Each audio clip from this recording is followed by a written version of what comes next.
नमस्कार शेतकरी बंधूंनो, आपण जी हर्बिसाइड विडीसाइडची सीरीज चालू केली आहे त्या सीरीजमध्ये आपण तिसरं प्रोडक्ट निवडलेलं आहे ते आहे सेम्प्रा।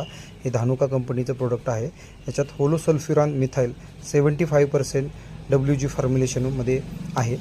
विशेष म्हणजे हे प्रोडक्ट 3.6 ग्रॅममध्ये, 18 ग्रॅममध्ये आणि 36 ग्रॅममध्ये उपलब्ध आहे।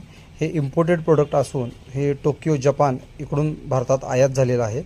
आणि हे सेम्प्रा हे सिलेक्टिव्ह आणि सिस्टेमिक दोन्ही आहे। सिलेक्टिव्ह याचा अर्थ असा, हे ऊसामध्ये आणि मक्यामध्ये जे लवाळा उगवलेला असतो त्या लवाळ्यासाठी चांगलं काम करतं।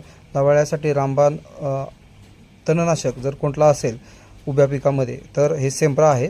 आणि सेम्प्रा हे असं काम करतं, जर आपण ऊसात किंवा मक्यात त्याचा वापर केला तर ऊसाला किंवा मक्याला याचा कोणताही प्रादुर्भाव होत नाही, पण ते ऊसा आणि मक्यामध्ये जे काही लवाळ आहे त्याचा समूळ नाश करतं।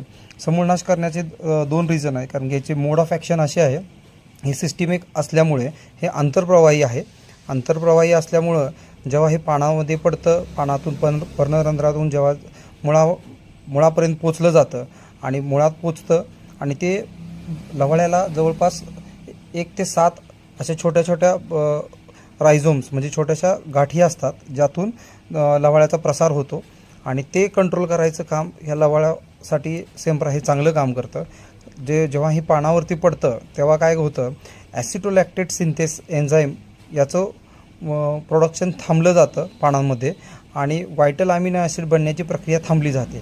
त्याच्यामुळं हे 15 ते 30 दिवसात ह्या लवाळ्याचा समूळ नाश होऊन जातो आणि हे प्रोडक्ट खूप चांगलं आहे, चांगला रिझल्ट देते।